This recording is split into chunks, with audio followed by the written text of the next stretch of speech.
পেঁয়াজ, টমেটো, কাঁচামরিচ, ধনিয়া পাতা।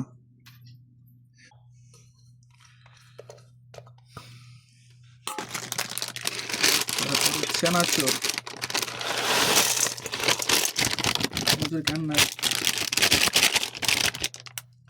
আচ্ছা,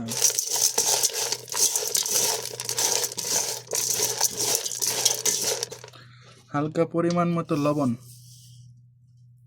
সারবনি।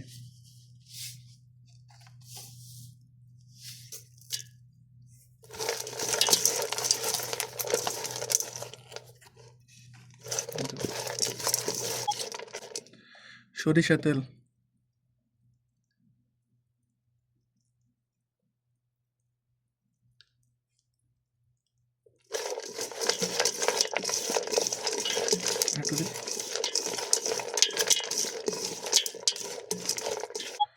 তারপরে মুড়ি,